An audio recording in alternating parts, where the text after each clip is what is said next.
Every 2 or 3 days, the moon spends a few hours finishing its business in one sign before it moves into the next, and astrologers have a name for that gap. Void, of course. Nothing you start in it seems to actually go anywhere.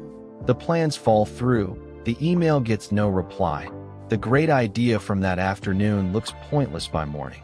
Most people blame the day or blame themselves and never notice the pattern was never about them at all. Here's how it actually shows up. You launch something during a void moon window, send the pitch, start the diet, have the important conversation, and it technically happens, but nothing sticks.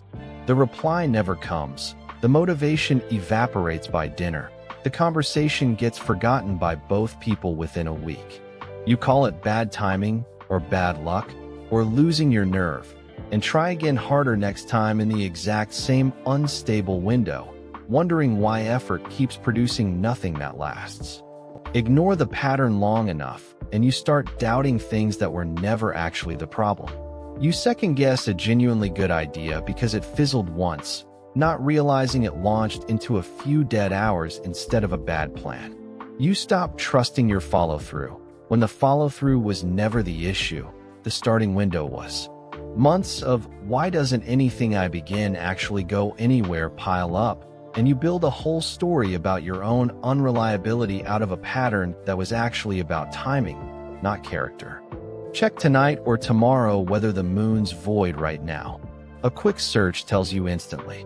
Comment a time something you started just quietly fizzled for no clear reason. It might have launched into exactly this window. The shift is simple and almost boring. Nothing new during the void. Everything ongoing is fine. Don't send the pitch. Don't have the conversation that needs to land. Don't sign anything you actually care about sticking. But keep working on what's already moving. Keep the meeting that's a continuation. Keep doing the routine. Void, of course, isn't a curse on the whole day. It's a specific few hours that are bad for beginnings and completely fine for everything already in motion. Then build the 2-minute habit. Before starting anything that matters, check the moon's status first. If it's void, wait. Reschedule the pitch by 3 hours. Send the message tomorrow morning instead of tonight. If it's not void, go. That's the entire system. No chart reading required. No deep astrology knowledge. Just one lookup before you commit energy to a beginning. So you stop mistaking bad timing for a bad idea and burning motivation on windows that were never going to hold anything anyway. A woman I'll call Renata kept starting new workout routines every few weeks, always with real motivation, always quitting within 4 days feeling like something was wrong with her discipline.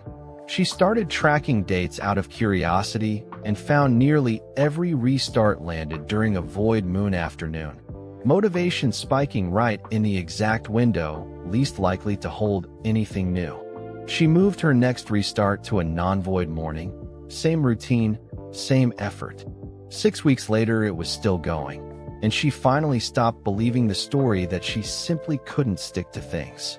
Renata didn't need more willpower. She needed to stop starting things in the hours least equipped to hold them.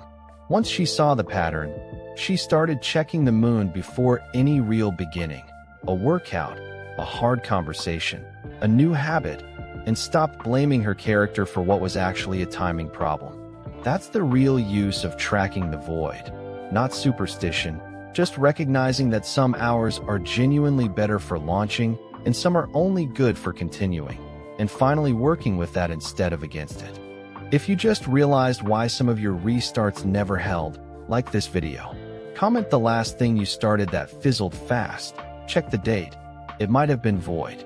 This is Shadow Work, the series that explains the timing your chart's been quietly running, not just the personality traits. Subscribe if today's episode explains a pattern you'd stop trying to fix.